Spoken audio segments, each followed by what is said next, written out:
have some sort of a plan. Roman numeral 2. Just kind of understand what you have and why you're doing. Remember the woman who was here and she kept on saying, oh, I don't care and I don't know, and yeah, sweetheart. But to me, it seemed like she was totally out of control. She had no clue as to what she was doing or what she had. And she didn't care. And she says she didn't care. Does anybody, okay, we'll take a little survey. Does anybody not care about what they have? Raise your hand. See, I think she does. I think it was a little thing that she didn't want to bother. But have some kind of an understanding of what you have. Don't worry about the world.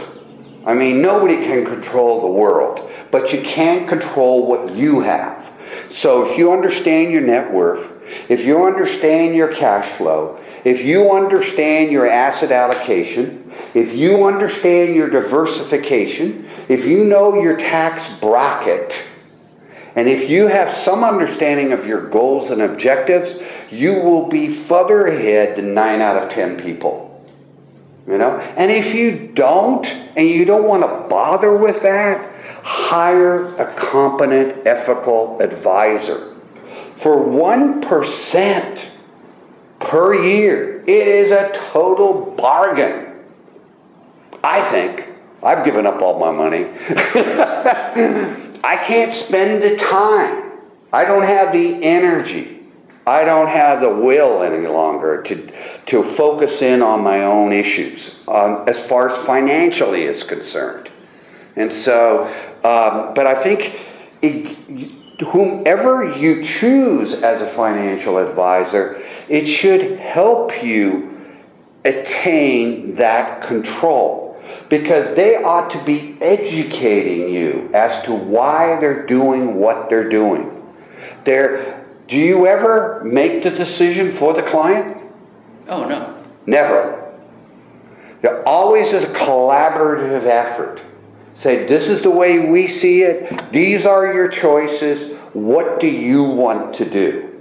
And a good feeling financial advisor, that's exactly what they do. They put you in control. It's your money.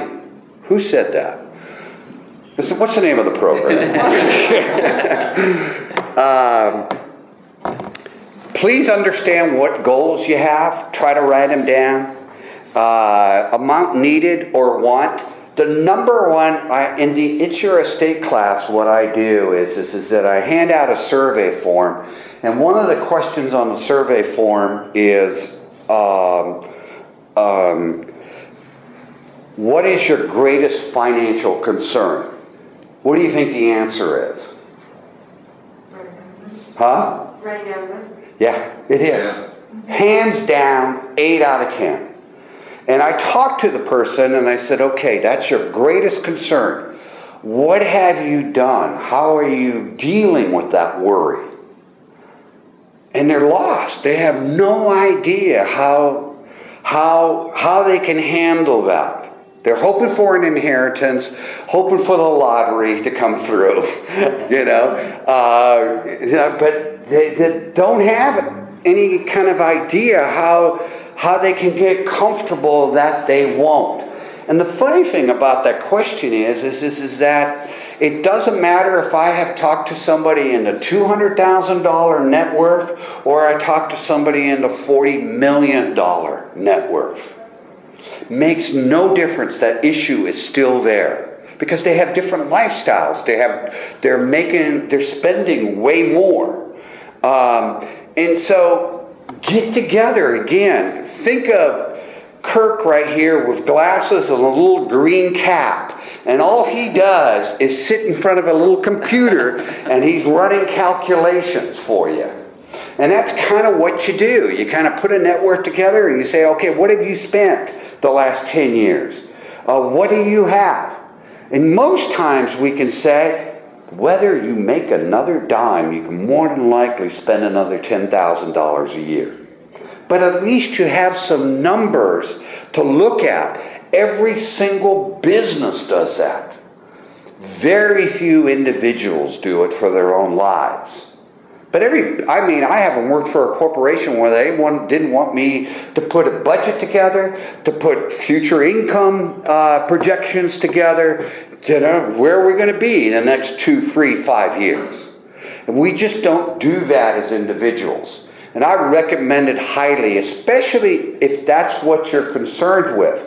And that way you know, okay, I have to cut down my spending. Instead of spending $200,000 a year, I can only spend $150,000. Okay, now you know. If I spend $150,000 a year, I'm not going to run out of money. If I spend $200,000 a year, I have a risk to run out of money, a greater risk. And so, we can put all of our money in treasuries and never have a fear of losing it. It's just the problem is that we usually want to spend more on an annual basis. Your own personality. Okay. I'm going to use me as an example. Today, if I had to buy gas, I would probably go to about 2 or 3 different gas stations to figure out whether or not I could save a penny or 2 pennies per gallon. Now, that's just my personality. I don't have to do that today. If I have $1 in my pocket, it's going to be spent. Okay? More than likely, when I had to save, I had to make sure that it goes directly into the 401k or the retirement account from my paycheck. Once I got the paycheck, forget about saving anything. By nature, I'm going to blame my grandmother, who died at the gambling table in Belgium when she was reaching over and her big stack up the roulette wheel. True story. She died, but died a winner. I have a risk. I like to take risks. And so what I try to do is I've lined up a financial advisor who follows like about 30 companies, and that's who I have a portion of my money with because it fits my personality. Okay? If you're going to have a financial advisor, you want a financial who's ethical, who's competent, but also who fits your personality. Kirk, in yours and David's practice, do you invest in individual stocks? No. See, that's why I'm no longer with him. And how do you invest? Do you invest with mutual funds? Yes, we use no-load mutual funds. We depend upon a lot of research and due diligence from a firm up in San Francisco, actually. Yeah. So I have half my money's with that kind of an individual advisor, and the other I have a stock picker because it fits my personality. And so I think personality has an immense amount to do with it because you do need to trust the individual. You have a fiduciary relationship with the advisor, but if you don't like him, you don't meet eye to eye, you don't like the same things, how often are you going to listen to the advisor when they tell you what to do? Exactly, hardly. So the personality, I think I've kind of made light of it before, and he is a nice guy, but most people don't look at whether or not the person is competent first. And the nice guy steps over first, and whether or not the person is ethical or competent becomes second. It's one of the reasons why Bernie Madoff, God, what a name. Don't you love that name, Madoff? Was so good as he was. He was the most popular, friendliest guy with all the SEC people and with his clients. If you looked a little bit beyond that, and you could see that he was handling his own money, all the years he was absolutely consistent, they would have known. And it's coming to light now that the investment bankers that he was dealing with knew that he was a fraud, but they were getting paid by the fraud. So they had no incentive to turn him in. You know? It's amazing what money will do. Focus on interest rate and after-tax return. For example, the biggest example I can use is the idea of an annuity, especially an annuity outside of an IRA. Because all of your earnings out of an annuity are what? Ordinary income taxable, no matter who receives them. So if you leave them to your heirs are going to have ordinary income taxes. We had it just in the It's Your Estate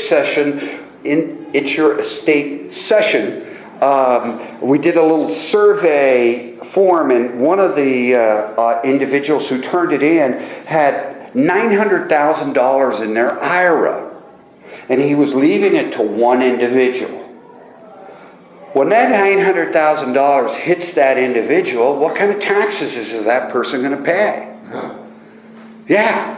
And so what turns out to be your after-tax return? Half of what it's completely stated.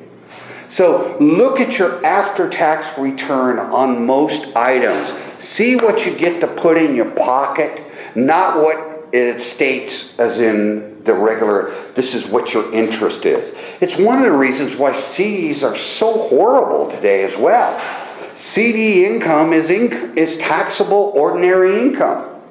So whatever you get, whatever tax rate you get, subtract that. Your after-tax rate return is pitiful. And that's why a lot of times your municipals right now look so good. But don't put municipal bonds in your IRA account. Make sure you have municipals outside of your IRA.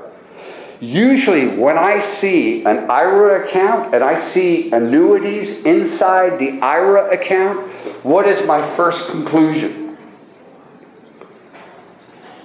This individual has a salesperson for an advisor. One of the advantages, if you are going to do an annuity, is that the earnings are tax-free. In an IRA account, all your earnings are already tax-free. To me, it's like taking an umbrella indoors in case the roof leaks. You know, not much sense in it. And so, yeah. Huh? Not tax-free. Tax-deferred. Tax-deferred. That's right. That's true.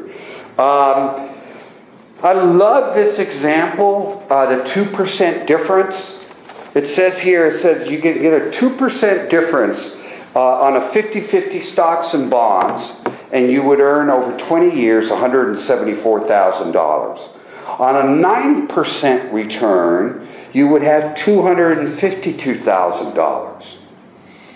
It's that magic of compounding, 2% difference over a 20-year period.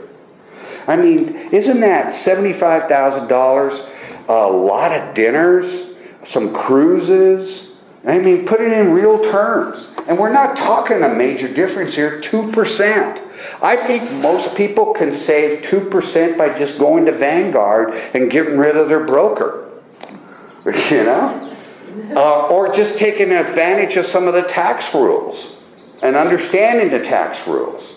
So even whether or not, if you have 75% in equity, well, you were saying today that in the next 5 years you're expecting about 7 to 8% return. What's going to happen at the end of 5 years? You don't know, I know, but that's the expectation. That's the hope. That's what we need to plan around. Yeah. And historically that's about right. But have you guys heard about the rule of 72? No? Never? It's the time value of money. And it's a wonderful little rule. If you earn 10%, how long does it take to double your money? So you divide the interest rate into 72, and what do you come up with? 7.2 years. So whether or not you start with 10,000, so in 7.2 years, this amount ought to be 20,000. It's a wonderful little analogy, because one of the things that a fee-only advisor does, and he says, hey, my goal is to take a trip around the world. And I want to spend $30,000 on that trip or $50,000 on that trip. Well, the question becomes is how much do they have to earn on the money to get there? How many years do you have? Finding that sweet spot. Look at what would 5% do? 14.4 years. You'll eventually get there, but it's going to take you longer. So I always look at interest rate in a different light. I look at it as a number of years to achieve. It's a kind of a handy little tool to have. 3%. What is 3% in 72? 3, 2, 6, 1, 2, 24 years. You know? So you could see that if we all lived 300 years before we died, we could handle a 2, a 4, or a 5% return with no problem. Because we got the time for compounding to work. But we don't.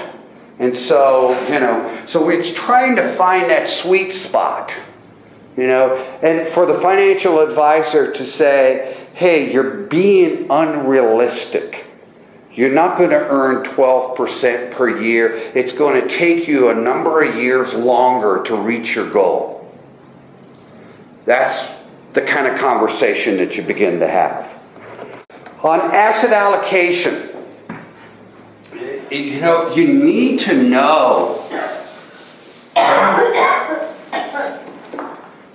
you know, what percentage equity you have and what percentage fixed income you have. It's the number one determinant regarding what kind of return you're going to receive. And then, in each one of these,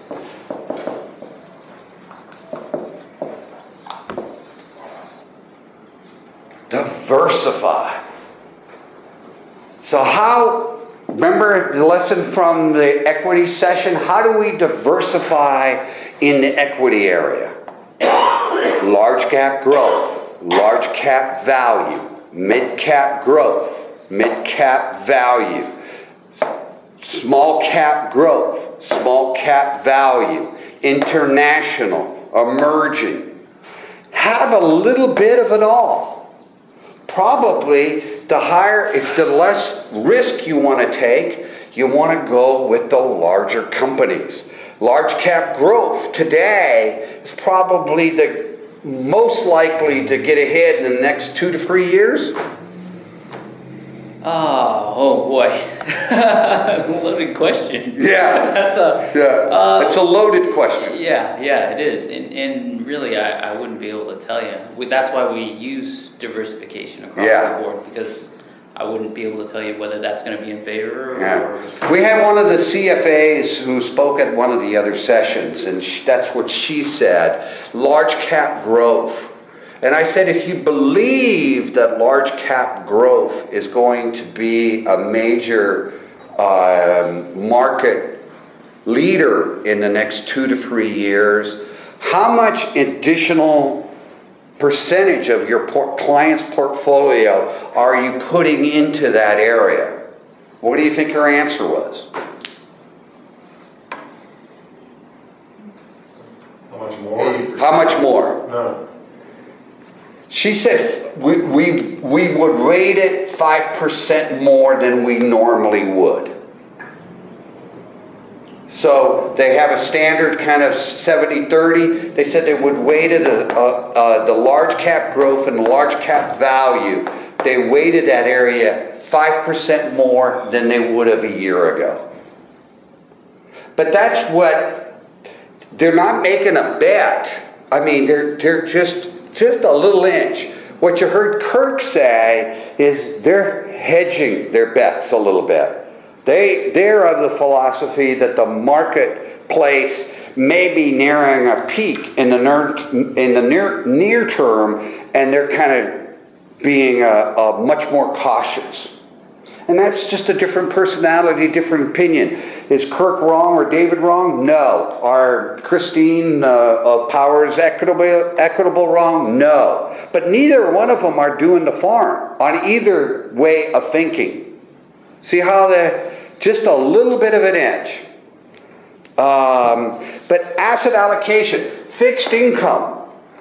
30-40% corporate bonds, you heard Mike say, outside of an IRA account, or excuse me, inside of an IRA account. He's doing 30 or 40% of municipal bonds outside of the IRA account.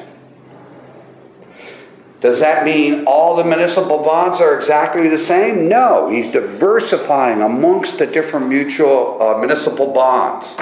And you can do that with mutual funds.